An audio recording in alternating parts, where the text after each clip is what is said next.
Can you grab those trays before the guests start arriving? Those were the first words my mother said to me after 18 months overseas. Not welcome home, not how was your deployment, not even it's good to see you. Just trays. I was still standing near the front entrance of the Kensington estate with a duffel bag hanging from one shoulder and my navy dress uniform wrinkled from 2 connecting flights and a 3-hour drive from Norfolk. My mother barely looked up from her phone. Eleanor catering charges by the hour, she said. If they're behind schedule, we're the ones paying for it. Then she walked away. I watched her disappear into a crowd of decorators carrying flower arrangements that probably cost more than my first car. For a second, I just stood there, not because I was hurt. Honestly, after 15 years in the military, hurt wasn't the problem anymore. The problem was familiarity. Nothing had changed. The waterfront estate looked exactly the same. The polished marble floors, the oversized windows facing the harbor, the family portraits strategically positioned to remind visitors how important the Kensington name supposedly was. Everything looked frozen in time. Everything except me. I set my duffel bag beside the staircase and unbuttoned my dress coat. The catering manager spotted me immediately. "Thank God," he said. "Are you family or staff?" I almost laughed. "Good question." He laughed too. I didn't. By the time he realized I was serious, I had already picked up a tray of champagne glasses.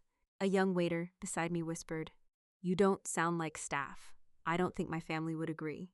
That earned me a nervous smile.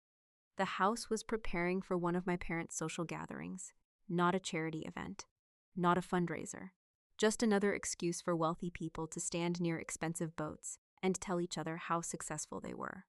The guest list sat on a table near the kitchen. I glanced at it while carrying a tray. 47 guests, 3 state senators, 2 defense contractors, a local television personality, and about 20 people whose main qualification seemed to be having enough money to be invited. My father loved that sort of thing. Alistair of Kensington measured friendships the same way bankers measured investments. Every relationship had a projected return. I carried glasses into the main hall. Nobody recognized me, or maybe they did and simply didn't care. Either option felt equally possible. At 3:16 p.m., I heard my younger sister's voice before I saw her. Celeste had somehow turned speaking into a performance art. Every sentence sounded like it expected applause. "Oh my God, the engagement photos are unbelievable." A group immediately gathered around her. I stayed near the wall, not hiding, observing. People often reveal more when they think nobody important is listening. That habit had kept me alive more than once. Celeste looked exactly as social media described her. Perfect hair, perfect makeup, perfect smile. The kind of perfection that required 3 assistants and several $1,000s every month. She spotted me from across the room. For a brief moment, I thought she might be happy to see me. Instead, she pointed toward a stack of gift boxes. "Meredith, could you move those somewhere else?" "No hello, no hug. Just another task." I nodded. Sure. Her attention returned to her audience immediately. The conversation continued as if I were a member of the furniture. That wasn't new either. Growing up, Celeste had always been the center of attention. I was the reliable backup plan. She received praise. I received responsibilities. She broke things. I fixed them. The arrangement worked well for everyone except me. As I carried the boxes toward a storage room, something caught my eye. A framed engagement photograph sat on a nearby table. Celeste stood beside a tall man wearing a dark suit.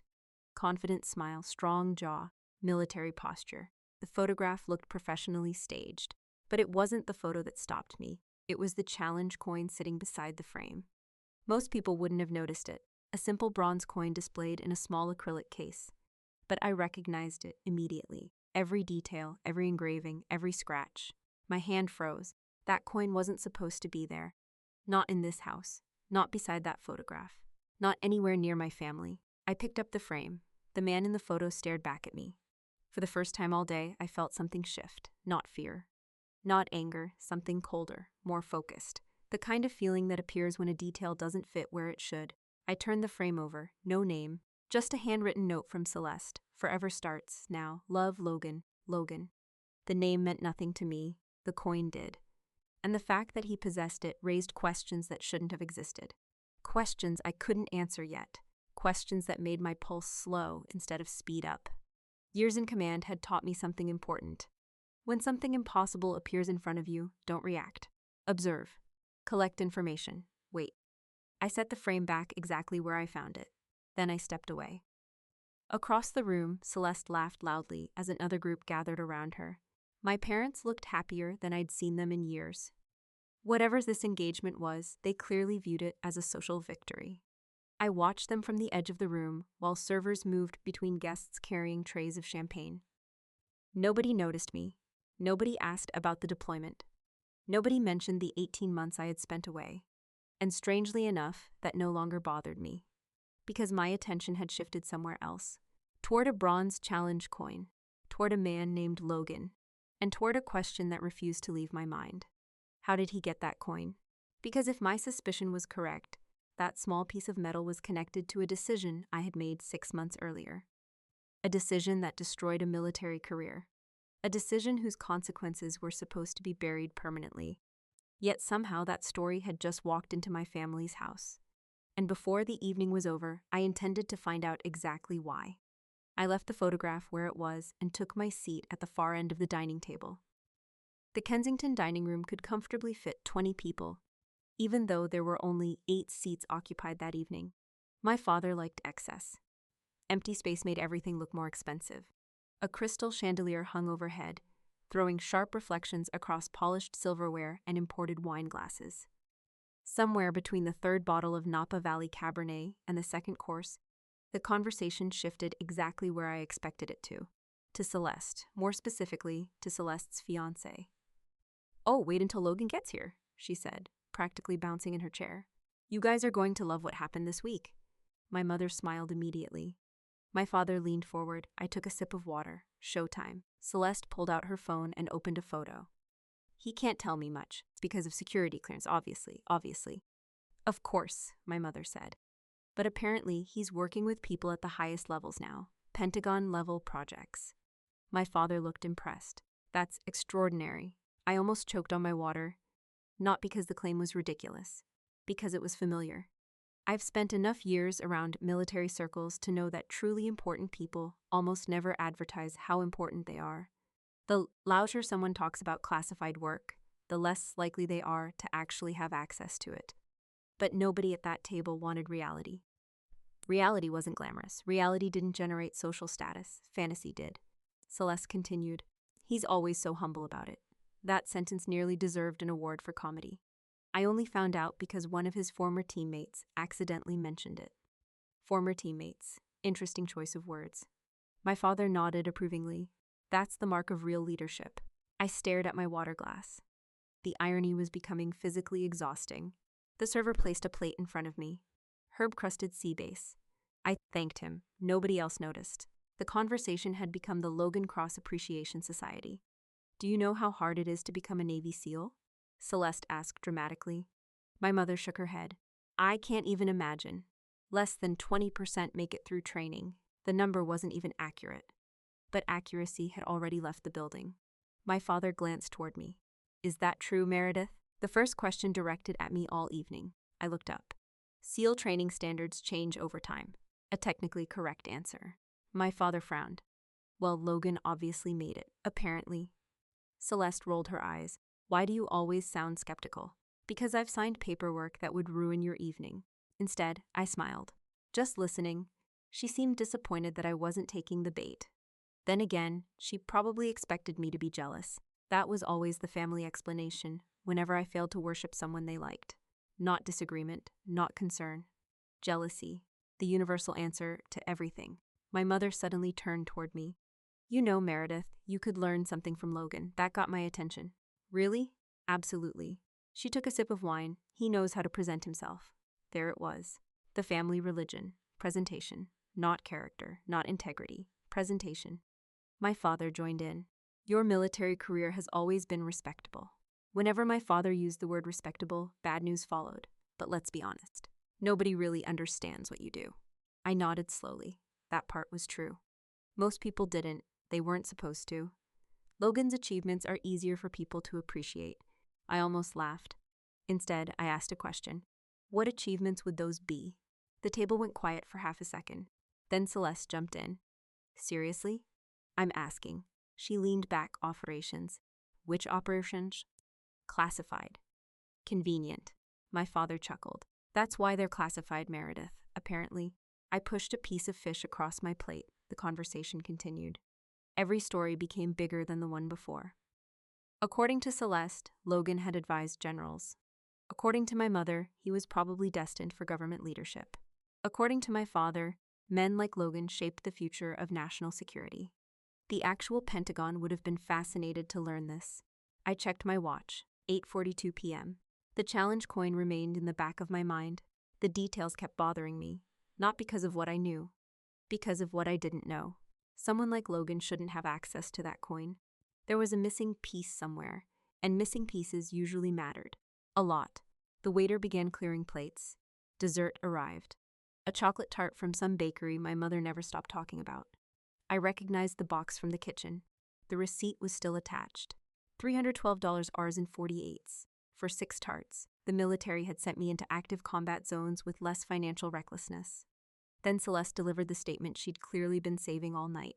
We're thinking about having Logan speak at the Naval Defense Gala next month. My father smiled proudly. Excellent idea. My mother practically glowed. People need to hear his story. His story. That phrase landed differently, because I knew something they didn't. Stories only work when nobody checks the records. I looked around the table. Every face reflected admiration, not one question. Not one doubt. Not one request for evidence. Just blind acceptance. Because Logan looked the part. Expensive suit, military buzz cut, confident smile. That was enough. In my parents' world, appearance created truth, not the other way around. And suddenly, something became painfully clear. The problem wasn't Logan, not entirely. Men like Logan existed everywhere. The real problem was the audience willing to believe them. People desperate to stand near prestige. People willing to ignore facts if the fantasy sounded impressive enough. People like my parents. People like Celeste. I leaned back in my chair and watched them celebrate a man who hadn't even arrived yet. The room felt strangely familiar. Not like home. Like a briefing room before an operation. Everyone focused on the wrong target. Everyone missing the threat sitting directly in front of them. And somewhere outside, tires rolled across the long driveway leading toward the estate. A car door closed. Voices carried through the entrance hall. Then I heard a man's laugh. The sound reached the dining room a few seconds before he did. I didn't need to look toward the doorway. Something told me exactly who had just arrived. Then the room reacted before I did. Celeste jumped to her feet. My mother's smile widened. My father straightened his posture like a senator preparing for a campaign photograph. And a moment later, Logan Cross walked into the dining room. The first thing most people noticed was confidence. The second thing they noticed was money. His charcoal suit was custom tailored. His watch probably cost more than a junior enlisted sailor earned in 3 months. Every detail had been carefully selected to project success without appearing desperate. The funny part was that the effort itself was desperate. People who genuinely belong somewhere don't spend that much energy proving it. Logan moved around the room shaking hands and smiling. Not normal smiles. Calculated smiles. Each one adjusted slightly, depending on who stood in front of him. Older guests received respect. Wealthy guests received admiration. Women received charm. Men received confidence. It was like watching a salesman switch presentations every few seconds. And judging by the reactions around the room, business was booming. There he is, my father announced. Logan laughed modestly. Sorry I'm late. You made it, Celeste said, wrapping her arms around him. I had a call run long. My mother immediately looked impressed. Pentagon? Logan hesitated for half a second, then smiled. You know how it is. No, nobody at that table knew how it was. But that answer worked anyway. My father laughed. National security can't wait. Logan nodded as though that statement made perfect sense. Then he began performing, because that's what it was, a performance. Within 3 minutes, he had somehow mentioned a retired admiral, 2 defense consultants, and a deputy secretary whose name he pronounced incorrectly. Nobody noticed. I did. He spoke with the confidence of a man who knew his audience wouldn't verify anything. That confidence is surprisingly common. It's amazing how many lies survive simply because nobody wants to interrupt a good story. I stayed quiet. Logan continued. There was this operation in the Mediterranean a few years ago. I nearly smiled. Here we go. The details are still sensitive. Of course they were, but let's just say things got complicated. My father leaned forward. What happened? Logan lowered his voice dramatically. The team got pinned down. No location, no mission profile, no timeline. Just vague movie trailer language, perfect for civilians, disastrous for anyone who had actually served. We had to improvise. My mother looked horrified. That sounds terrifying. It wasn't ideal. That answer earned admiration around the table. Apparently surviving an imaginary operation was impressive. Then Logan launched into another story, then another. Each one larger than the last, each one placing him at the center of some heroic accomplishment. I watched him carefully, not the words, the behavior. People reveal themselves through habits. His right hand kept touching his watch. His left thumb rubbed the edge of his wedding band every few seconds, a nervous tell. His shoulders stayed loose, his jaw remained relaxed. That part was genuine. He had told these stories many times before. Practice creates confidence. Even when the material is fiction. Then it happened. His eyes finally reached the end of the table and landed on me. The change lasted less than a second. Most people wouldn't have noticed it. I did. A tiny hesitation. A brief tightening around his eyes. The slightest interruption in his breathing. A flash of recognition. Then it disappeared. His smile returned immediately. Professional, polished, controlled, but not fast enough. Because I recognized him too, completely. 6 months earlier, he had been standing in front of an investigative review board. Different suit, different attitude, same face, same eyes, same habit of pretending consequences only happened to other people. Logan Cross. Former special warfare operator, former. Not current, not active, not classified, not Pentagon, former. The challenge coin suddenly made sense. Not all of it, but enough. My mother interrupted my thoughts. Logan, have you met Meredith yet? That question almost made me laugh out loud. Logan answered first. We've crossed paths, crossed paths. An interesting description for a man whose discharge papers carried my signature. I extended my hand, he shook it. Firm grip, slightly damp palm. There it was. The first real thing I'd seen from him all night. Fear, not much, just enough. Nice to see you again, I said. His smile tightened. You too, nobody else noticed. Celeste certainly didn't. She was too busy staring at him like he'd personally invented oxygen. You never told me you knew each other.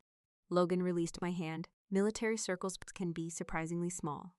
That was technically true. The military can feel very small. Especially when your career explodes publicly. My father laughed. That's incredible. Not really. The incredible part was watching Logan maintain composure. Most people would have started sweating immediately. Logan was smarter than most people. Dangerously smarter. He understood the situation instantly. He knew I recognized him. He knew I knew the truth, and he also knew something else. I wasn't exposing him. Not yet. That uncertainty was probably bothering him more than an argument would have. The dinner continued. Conversation moved around the table. Wine bottles emptied. Dessert plates disappeared. But every few minutes I caught Logan looking toward me. Checking, measuring, trying to calculate what I knew, trying to predict what I would do. The problem for him was simple. I wasn't sure what I was going to do either. Not until I understood the entire picture. Because one question still bothered me. The same question that started when I saw that challenge coin. How had a disgraced operator managed to transform himself into my sister's celebrated war hero? That kind of reinvention doesn't happen by accident. Someone had helped build the lie. Someone had financed it. Someone had benefited from it. And as Logan raised a glass and accepted another round of admiration from my family, I became certain of one thing. The fake military stories weren't the real problem. They were only the surface. Whatever Logan was hiding ran much deeper than wounded pride and inflated credentials. Across the table, he laughed at something my father said. Everyone laughed with him. I didn't.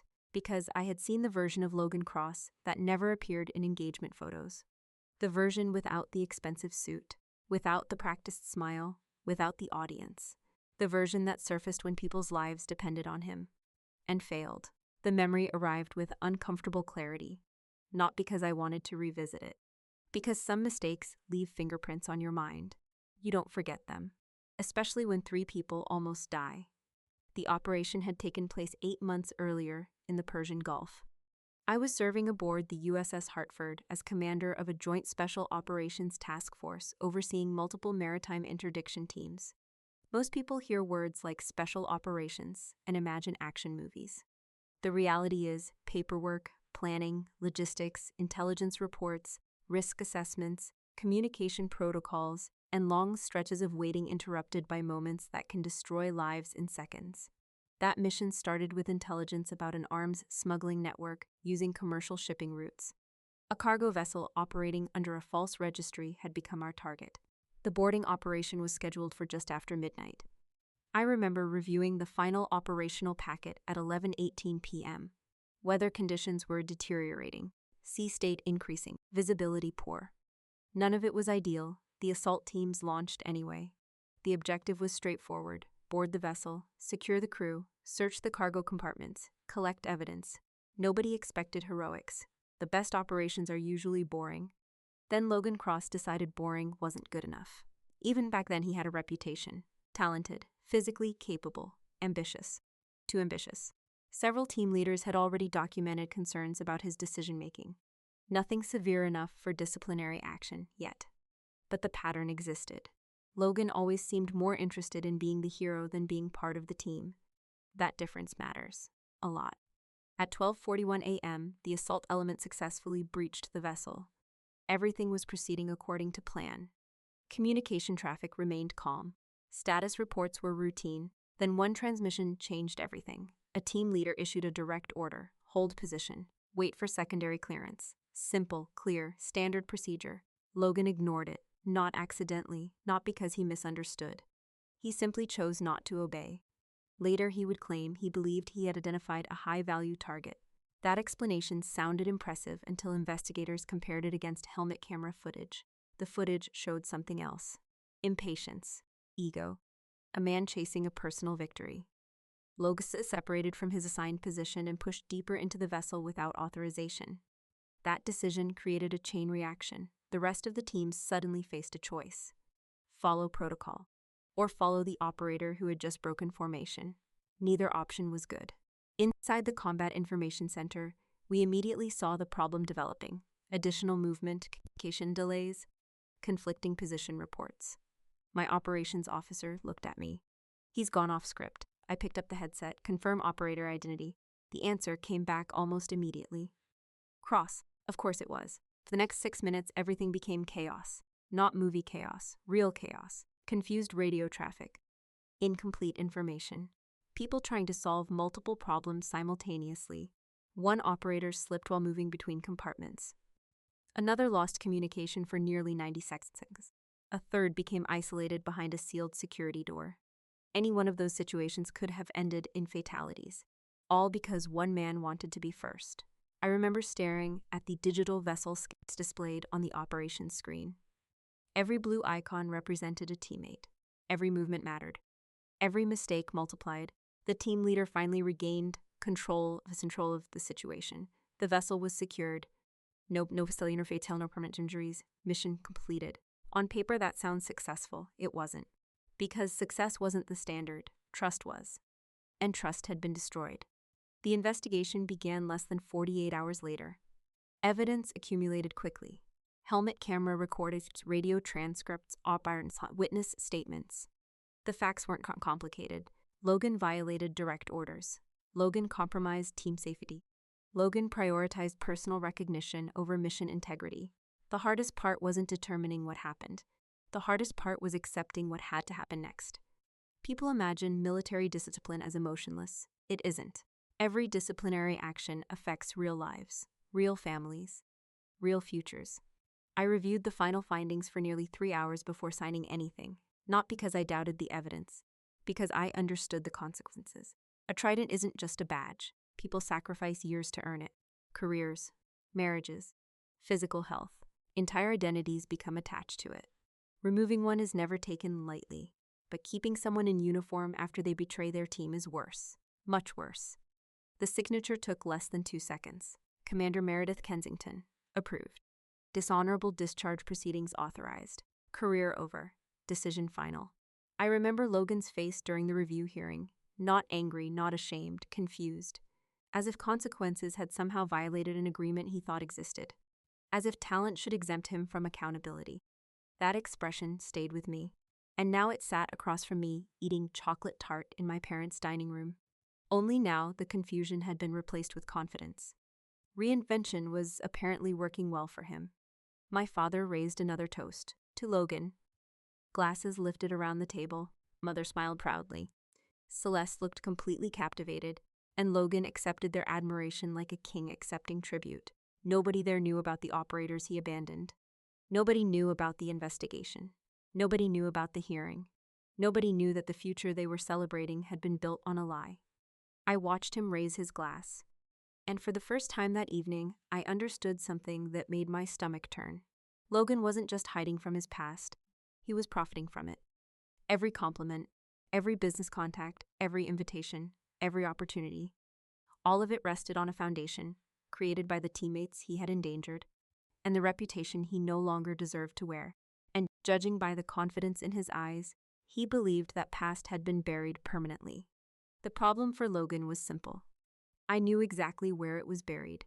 What I didn't know yet was how much of my family was standing on top of it. Dinner ended a little after 10 p.m.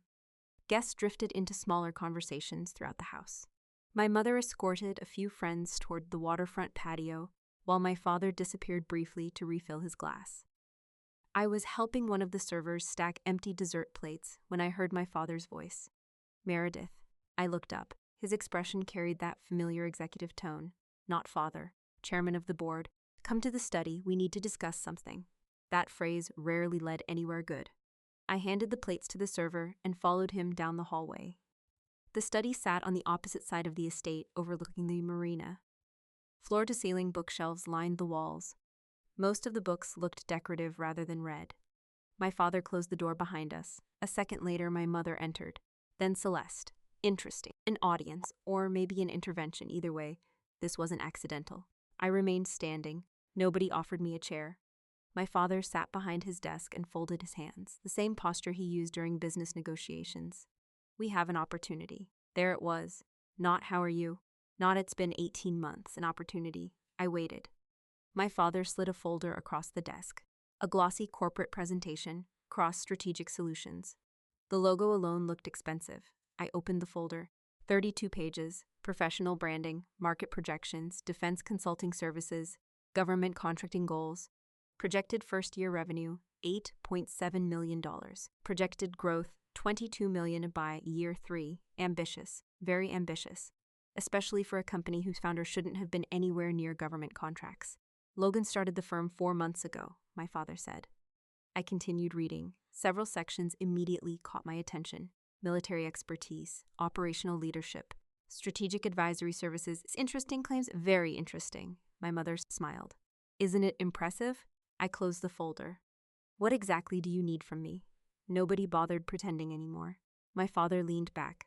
We need your endorsement. Straight to the point. At least that was refreshing.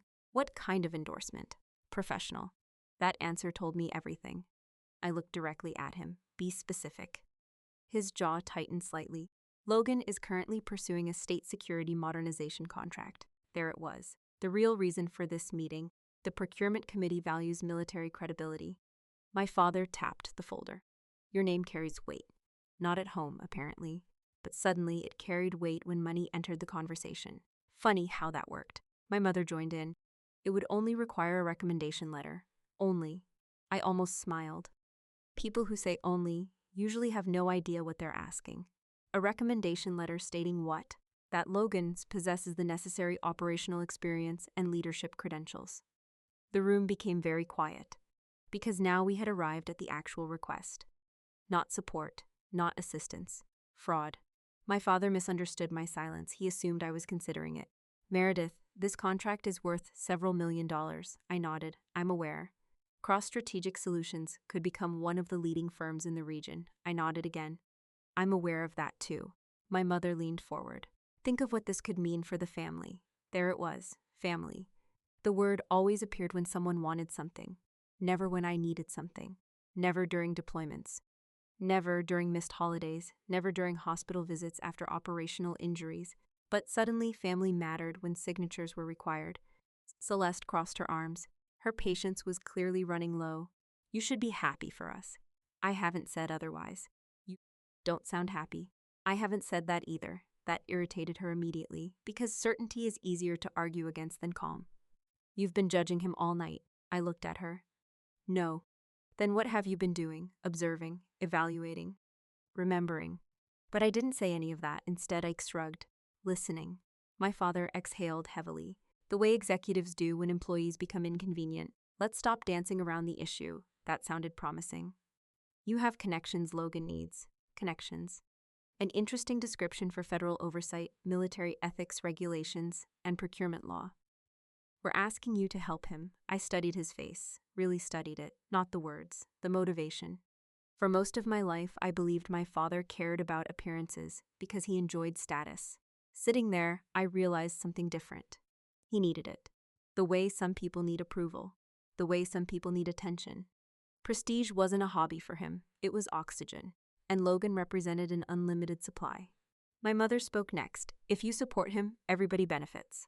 Everybody. Except the taxpayers, except the procurement committee, except the people relying on truthful qualifications. Minor details, apparently. Then Celeste finally said what everyone else was thinking. Unless this is about jealousy. The room fell silent. Even my father looked uncomfortable, not because the accusation was unfair, because it was useful. Jealousy was their favorite explanation. It simplified everything. Do you think I'm jealous? She nodded. Honestly, maybe. I almost laughed.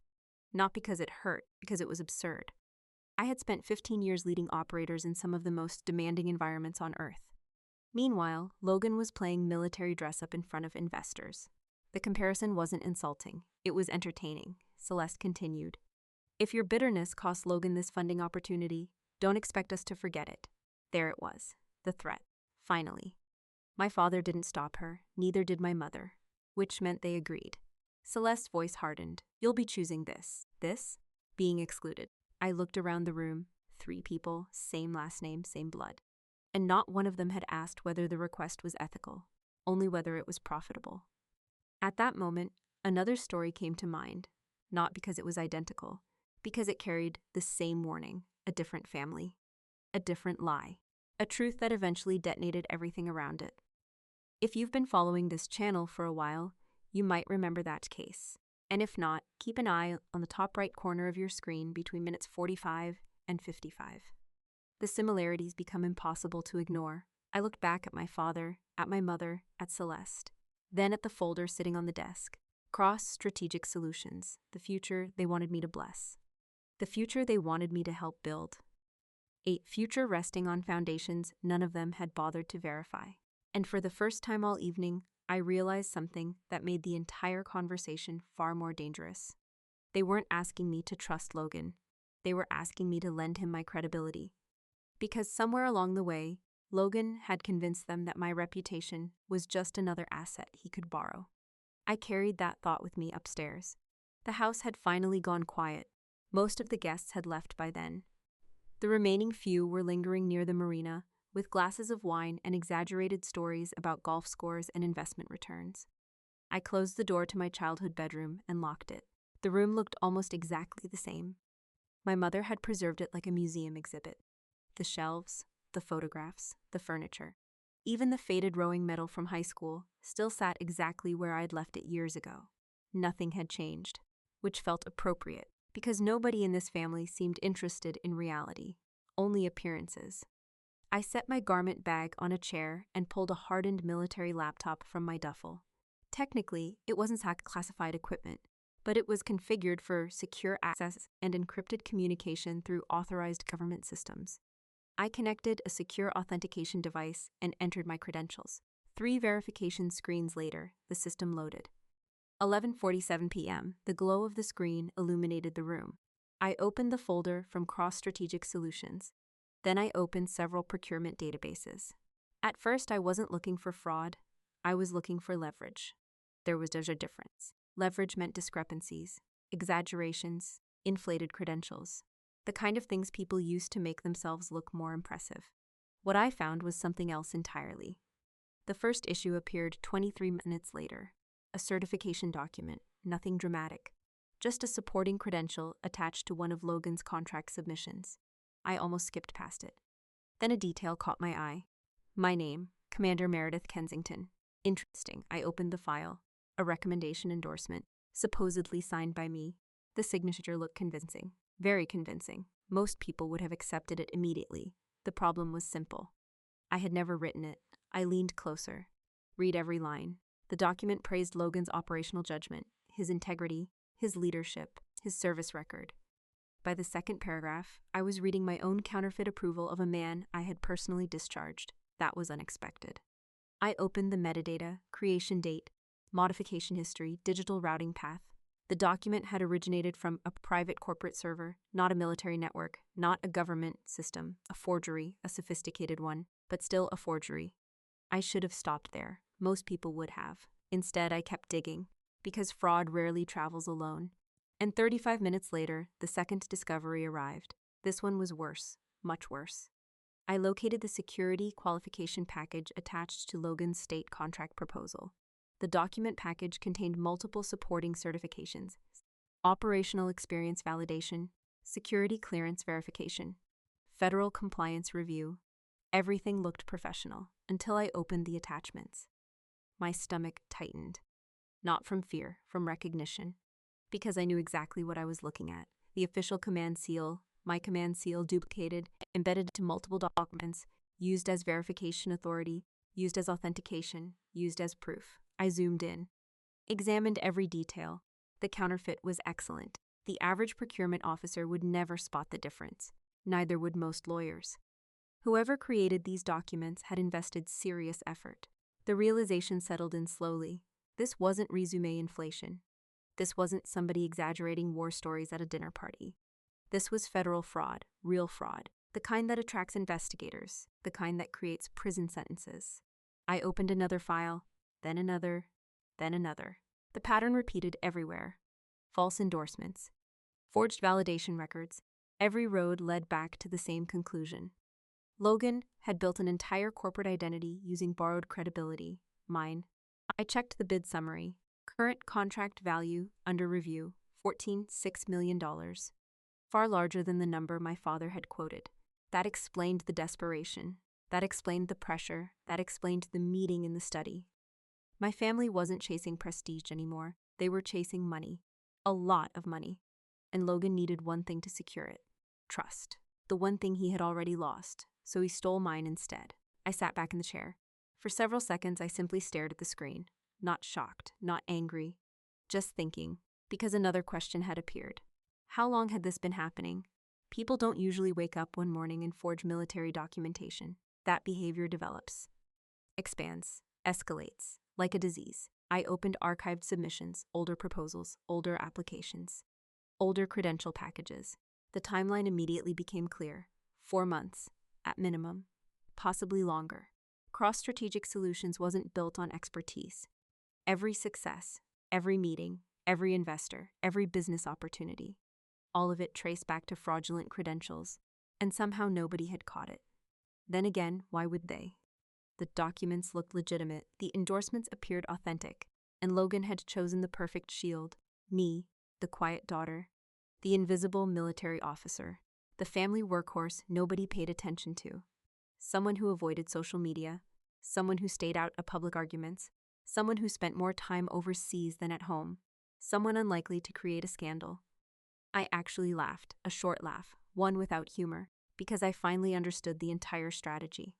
Logan never expected resistance, not from my family, not from investors, not from procurement officers, and certainly not from me. In his mind, I was predictable. Silent, responsible, contained, the type of person who would quietly absorb the damage to avoid embarrassing relatives. That assumption explained everything. My father wasn't being manipulated, my mother wasn't being deceived. Celeste wasn't being fooled. None of them had asked questions because the answers didn't matter. The fantasy benefited everyone, until reality arrived. I created an encrypted evidence folder, then another, every document, every signature, every seal, every audit record, every metadata trail, saved, archived, backed up, twice. The process took almost 40 minutes. When it finished, the evidence package exceeded 2 gigabytes, far larger than I expected, far more damaging than I expected. Outside my window, the marina lights reflected across the dark water. The house remained silent. My family was sleeping peacefully, probably dreaming about contracts, weddings, and social status, completely unaware that their future had already begun collapsing. Not because of anything I had done, because of what they had done, because every trap requires bait, and every fraud requires accomplices willing to look away. I moved the final file into secure storage and rested my hand on the mouse, perfectly steady. No hesitation, no uncertainty, only clarity. For the first time since arriving home, I could see the entire board. And the most remarkable part was this: I hadn't set the trap. Logan had. My family had simply helped him build it. Now all I had to do was decide when to let the door close. I slept surprisingly well. Not because the situation had improved, because uncertainty had disappeared. There's a strange kind of peace that comes from knowing exactly where the truth is buried. You stop guessing. You stop imagining. You stop wondering whether you're overreacting. The facts do the work for you. I woke up shortly after 7 a.m. and found 23 unread messages on my phone. Most came from work, 2 came from former colleagues, 1 came from a defense procurement officer I knew in Virginia, and 1 came from Celeste.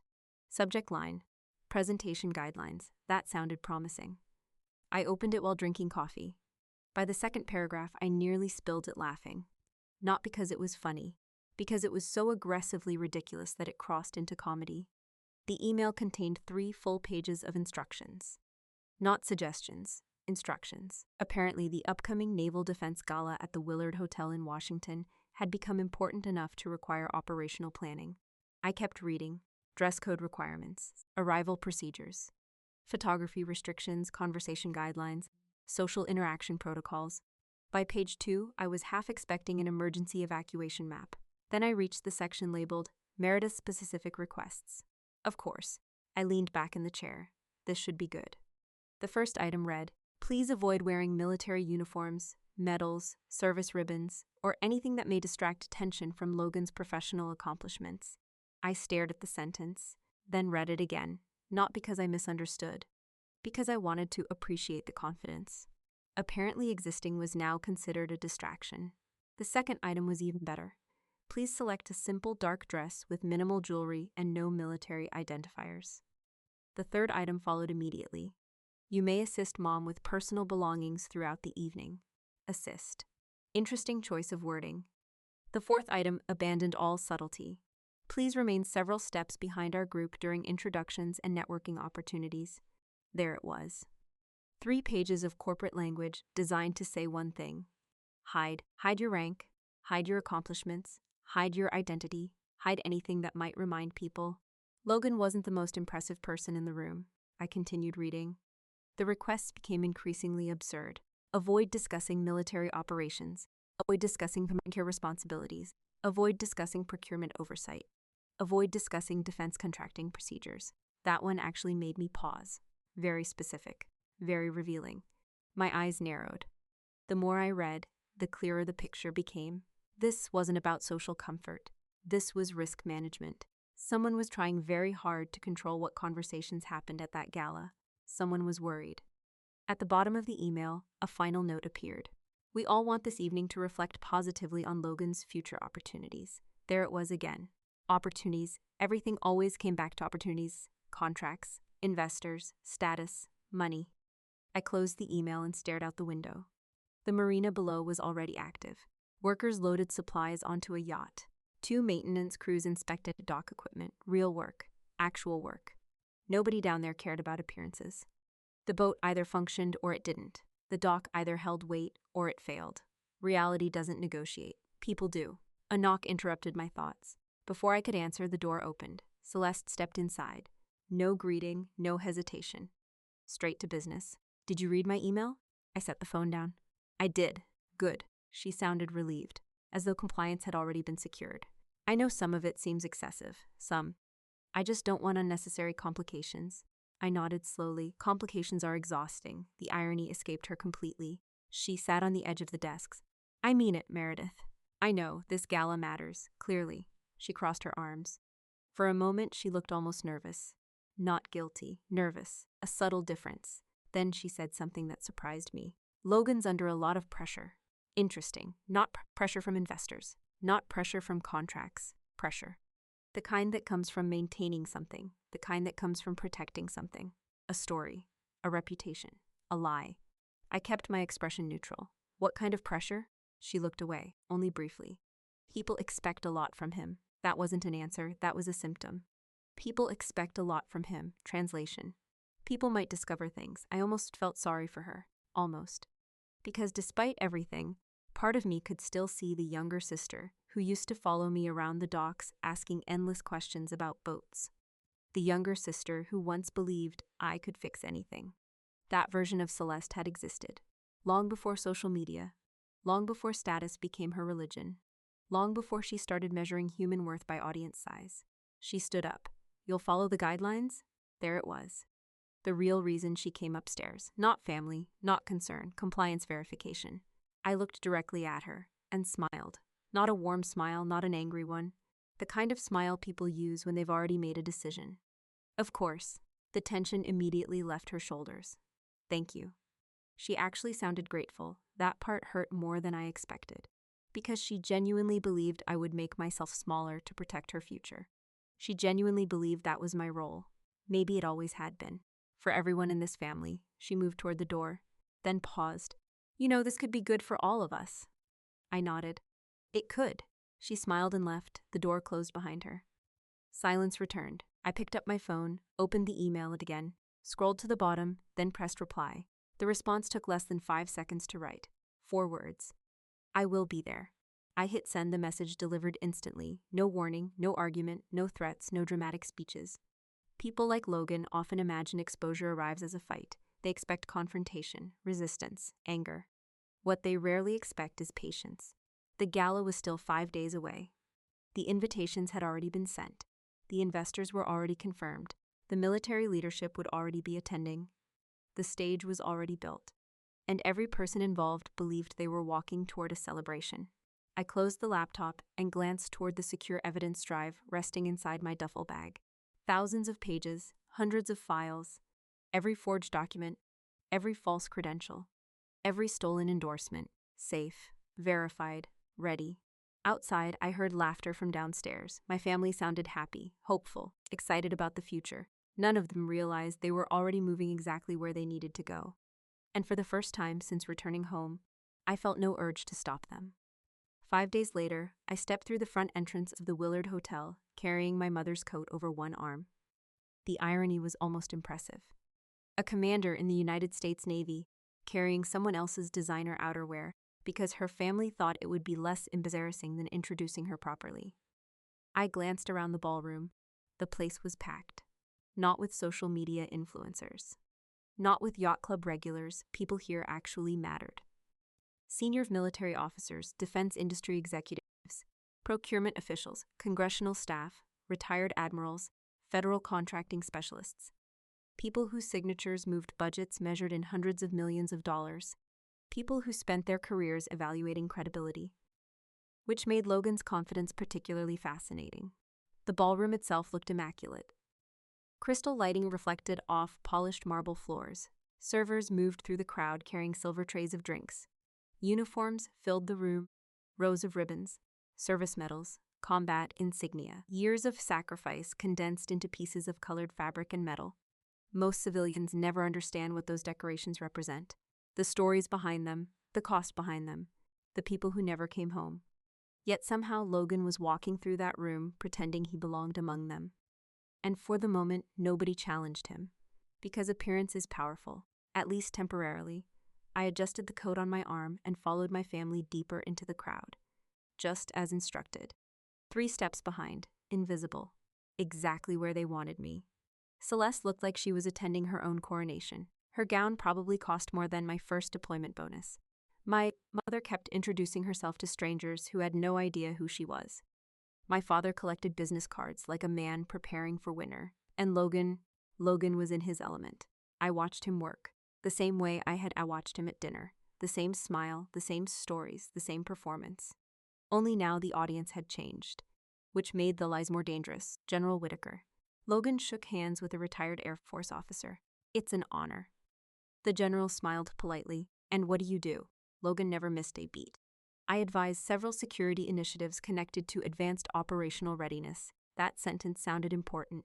It also meant absolutely nothing. A masterpiece of corporate nonsense. The general nodded anyway. Logan continued.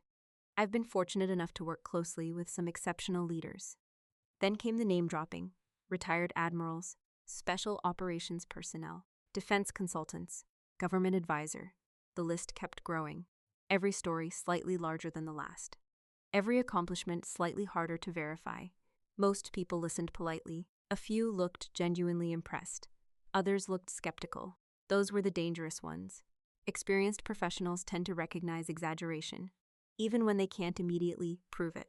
I remained quiet, carrying coats, holding bags, opening doors exactly as requested. At one point, a Marine colonel glanced toward me. His eyes narrowed slightly. Recognition, not certainty. Just recognition. The kind that happens when someone knows they've seen you before. I smiled politely and continued walking. No need to accelerate the timeline. The timeline was already moving perfectly. At 7:42 p.m., Logan gathered another crowd near the investor reception area. I positioned myself near a service corridor and listened. One investor asked about operational leadership experience, a reasonable question. Logan answered with a fabricated deployment story. Another asked about federal compliance standards. Logan redirected the conversation. A third asked about security validation procedures. That's when things became interesting. Logan smiled confidently.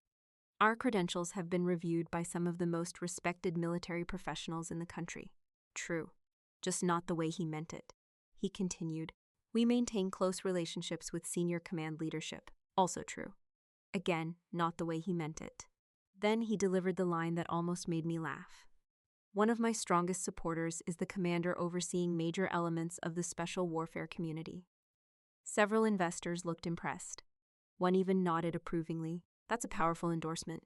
Logan smiled. It certainly helps. Yes, it certainly did. Checked my watch, 8:03 p.m. still on schedule. Every phase had a time. Every action had a purpose. The evidence package had already been transferred. Legal review had already occurred. Verification had already occurred. Documentation had already been secured. No improvisation required, just execution. That's the parts civilians misunderstand about major operations. The dramatic moment usually isn't the difficult part. The preparation is. By the time an operation becomes visible, the outcome has often been decided. Across the room, Celeste spotted me. She immediately waved me over. I walked toward her. Can you hold this? She handed me a handbag, then another, then her phone.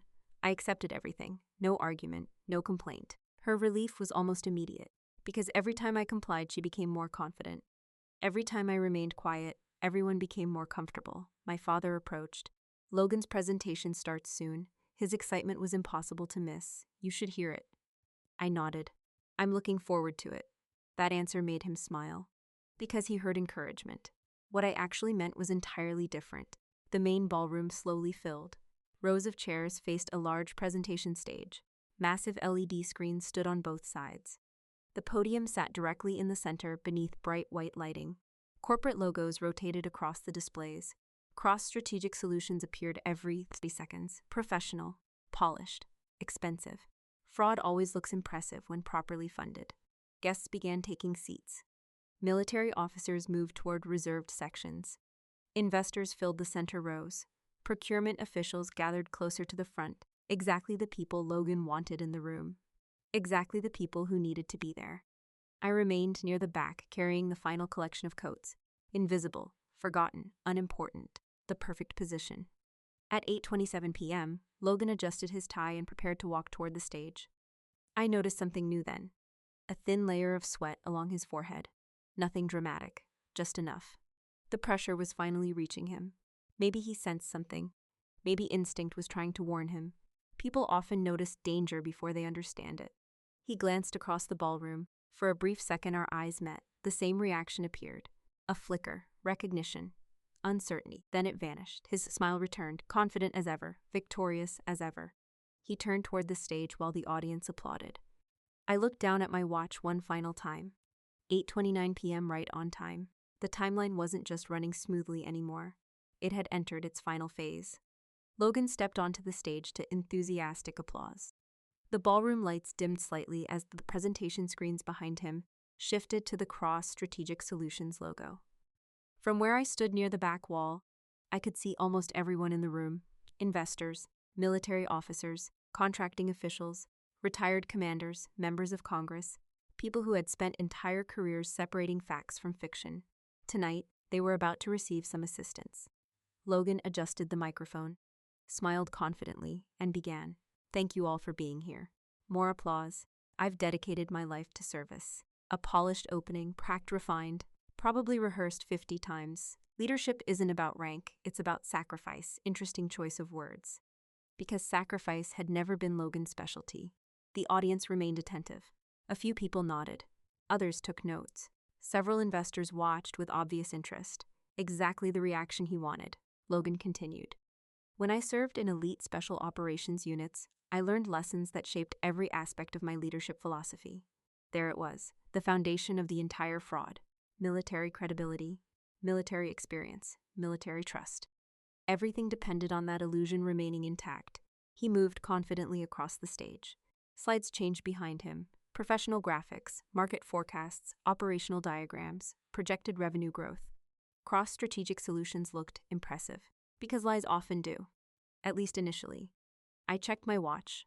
8:31 p.m. right on schedule. Logan was entering the section of his presentation focused on credentials.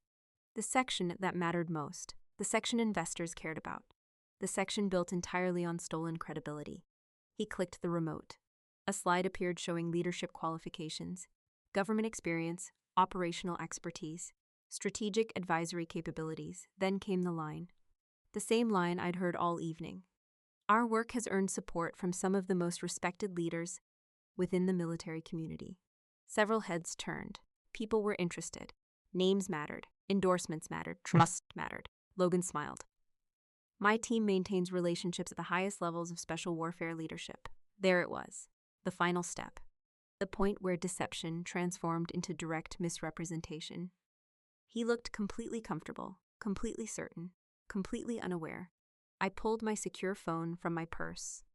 The communications officers assigned to assist with the evidence package had already received all necessary documentation hours earlier. Everything had been legally reviewed. Everything had been verified. Everything had been approved. The only remaining variable was timing. I tapped the screen twice. Nothing dramatic happened. At first. Logan continued speaking. The future of national security requires leaders willing to. The giant screens behind him suddenly went black. The room froze. The audience exchanged confused glances. Technical problems happen at conferences all the time. Nobody seemed alarmed. Yet. Logan laughed awkwardly. Looks like technology is keeping us humble tonight. A few people chuckled. The AV technician near the side wall frowned. He hadn't initiated anything. The screens remained black. 5 seconds, 6, 7. The ballroom grew quiet. Logan's smile started slipping. Then the screens came back to life. Not with his presentation. Not with company branding. Not with technical diagnostics. With a federal document, large-centered, impossible to miss. The title alone hit the room like a hammer.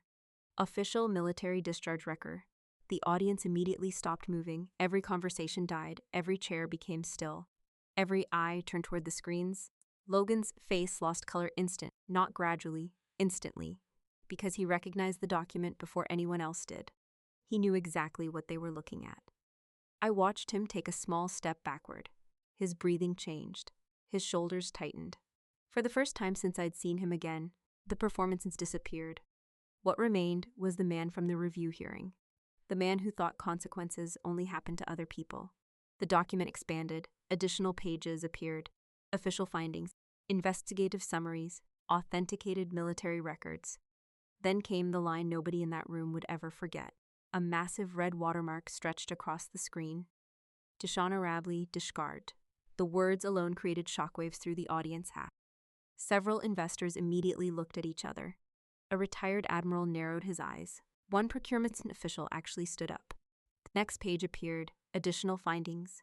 Grave misconduct. Another page. The silence became absolute. Not confusion anymore. Understanding. That's always the loudest silence. The moment people realize they've been lied to, Logan grabbed the podium hard. His knuckles turned white. No. The microphone carried the word across the entire ballroom. No, that's not. His voice cracked. The audience kept staring. Because the evidence wasn't stopping. The screens displayed authentication records, contract documents, certification audits, digital verification reports. Every forged endorsement, every falsified credential, every fraudulent submission. Then the final page appeared. The page that ended all arguments, all excuses, all performances. At the bottom sat a digital signature. Clear, verified, authentic. Commander Meredith Kensington. The room reacted immediately. Whispers erupted everywhere. People started talking over each other. Questions, confusion, disbelief. The procurement officials looked horrified. The investors looked trapped. The military officers looked furious. Logan looked like a man watching his future disappear in real time. Across the ballroom, I spotted Celeste. She had stopped breathing for a second, or at least it looked that way. Her eyes moved from the screens to Logan, then back to the screens, as though reality refused to cooperate with what she wanted to believe. My father looked even worse.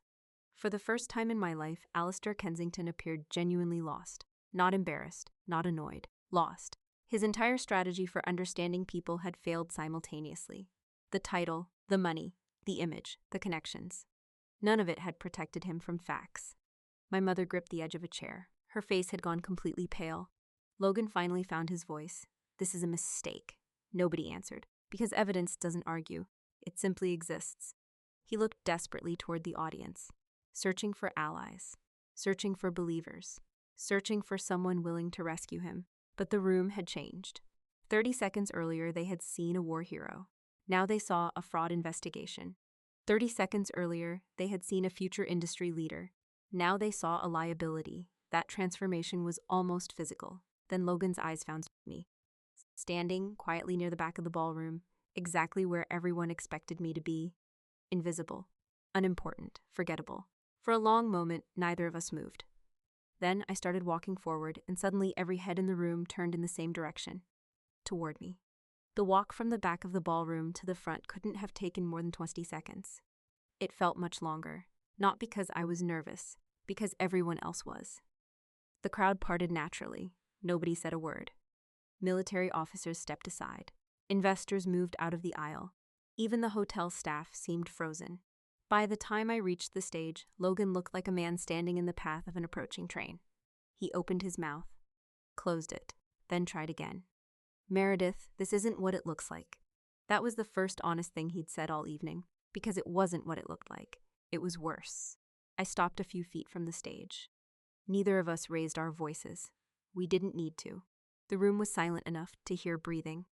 Then 2 federal investigators entered through the side doors. That ended any remaining debate. The procurement officials immediately moved toward them. Documents changed hands. Names were exchanged. Procedures began. Logan looked around desperately. The performance was over. The audience had left.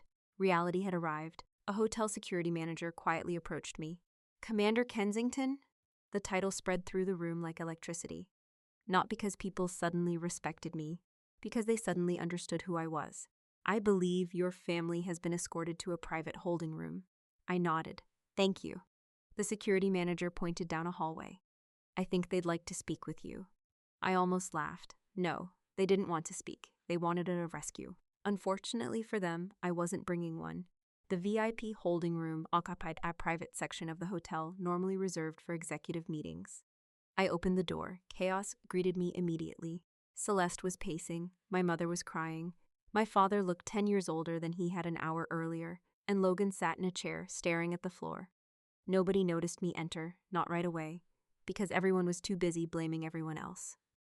What were you thinking? My father snapped. Logan didn't answer. My mother pressed a tissue against her face. People are talking about us. Of course they were. That was the first concern. Not fraud, not forged documents, not criminal investigations, people talking. The family priorities remained remarkably consistent. Then Celeste saw me. The room exploded. You did this. The accusation hit the walls hard enough to shake dust loose. Her voice cracked. You actually did this. I closed the door behind me. She pointed toward the ballroom. You humiliated us. Interesting choice of wording. Not him. Us, as though exposing fraud somehow ranked above committing it. I remained silent. That only made her angrier. You've always hated him. No, stop lying. I don't hate Logan. That confused her, because anger would have made sense.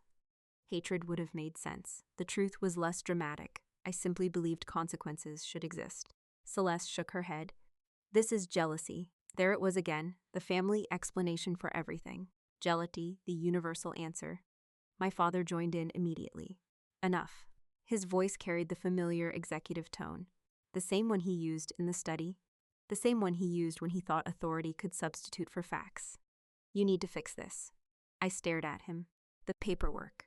For a moment, I genuinely wondered if I'd misheard him. The paperwork? Yes. He stood up. This is obviously some sort of administrative issue. Administrative issue. Federal fraud, forgery, false military credentials, millions of dollars in procurement deception. Administrative issue. I almost admired the commitment. My father continued. You have rank. There it was, the thing he never respected until he needed it. You have influence. Another thing he never respected until he needed it. You can make some calls. I nodded slowly, then asked the question that mattered. Do you think the documents are fake? The room became quiet. Not because anyone doubted the evidence, because nobody wanted to answer honestly. My father looked away first. That told me everything. He knew. Maybe not every detail, but enough. Enough to understand. Enough to ask questions he never asked. Enough to ignore those questions anyway, because the rewards looked attractive. My mother finally spoke, her voice barely above a whisper. Our name is ruined, not our integrity, not our values, not our choices. Our name. 30 years. 30 years of watching them chase appearances. And somehow we had arrived exactly where that road always leads. Then Celeste stepped closer. Her eyes red, her makeup ruined, her voice shaking. You couldn't stand seeing someone else succeed. That statement hurt, not because it was true, because she genuinely believed it. After everything, she still believed it. I looked at my sister for a long moment. Then I reached for the buttons of the dark coat she had instructed me to wear. Nobody understood why. At first, the room watched silently. One button, then another, then another. The coat opened, and reality finally entered the conversation. Beneath the dark fabric sat my white dress uniform, pristine, pressed, undeniable. The gold shoulder boards of a commander reflected the room's overhead lights. Rows of ribbons crossed my chest, and beneath them sat the silver star. For the first time that evening, nobody had anything to say, not one word. My father looked stunned. My mother stopped crying. Even Celeste froze, because they weren't looking at the family helper anymore. They weren't looking at the quiet daughter.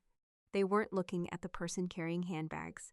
They were looking at the officer whose signature had ended Logan's military career.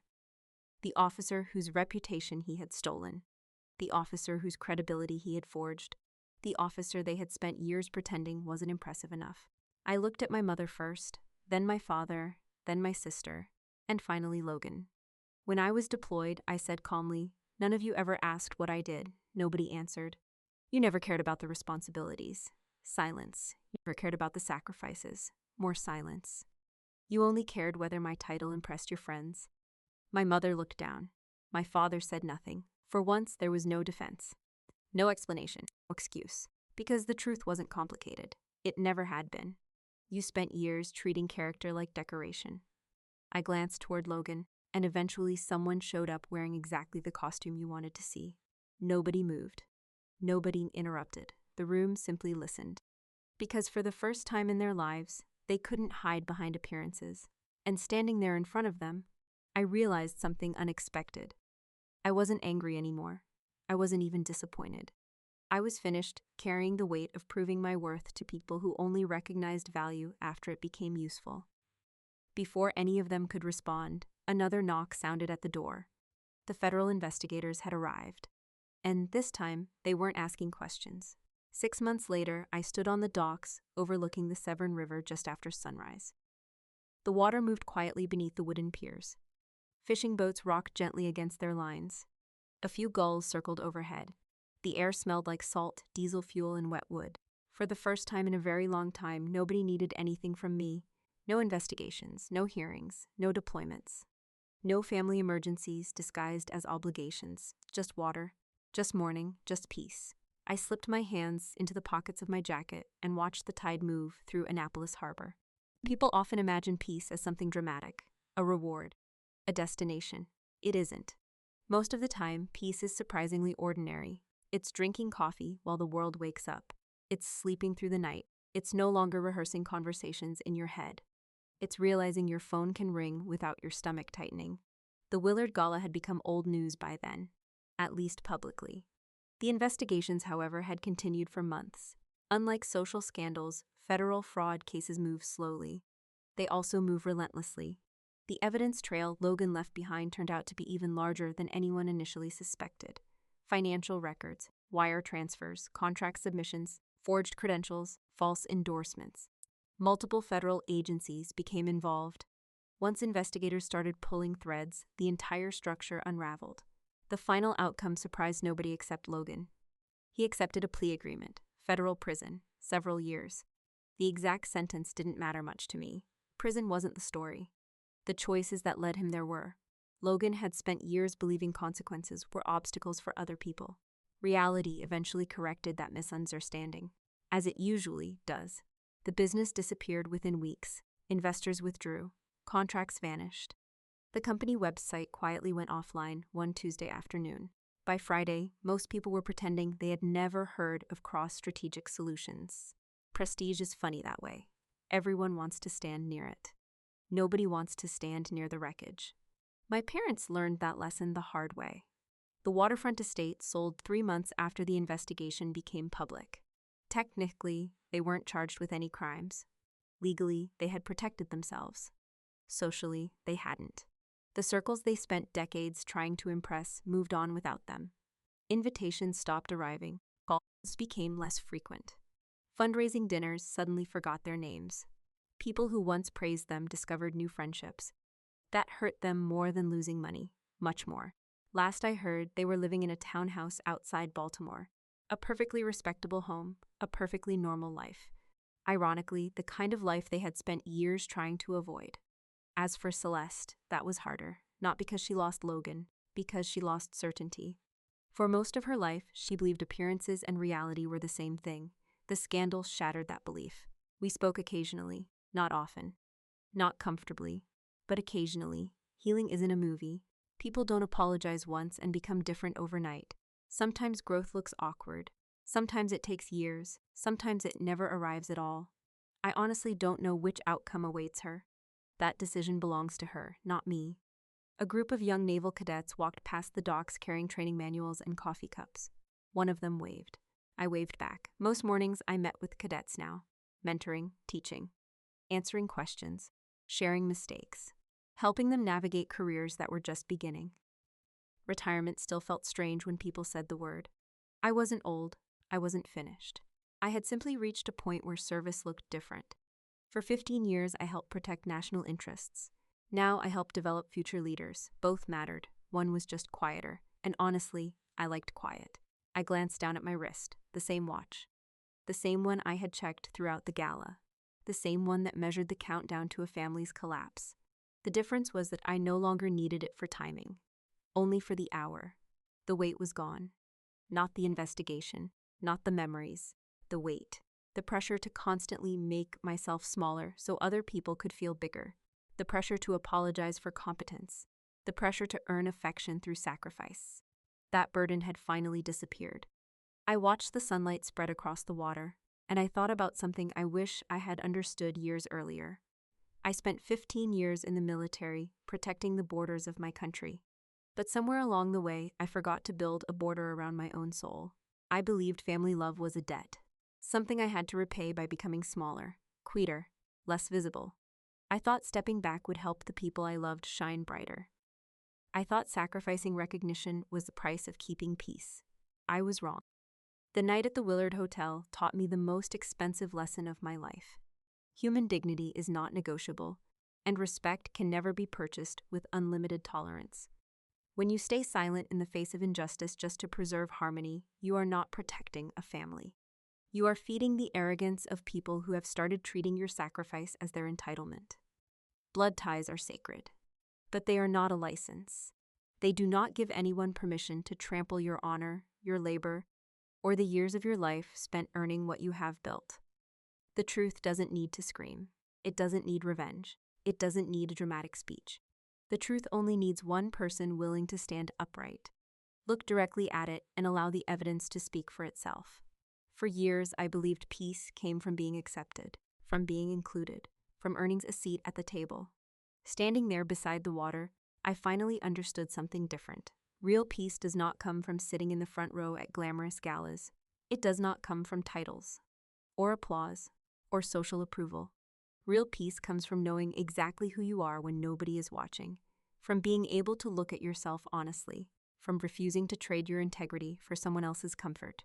The tide continued moving past the dock, steady, unbothered, certain of where it was going. I watched it for another minute. Then I turned toward the training center where a new group of cadets was waiting, and for the first time in my life, I walked forward carrying nothing at all. Before you leave this story, take a look at the video waiting on your screen right now.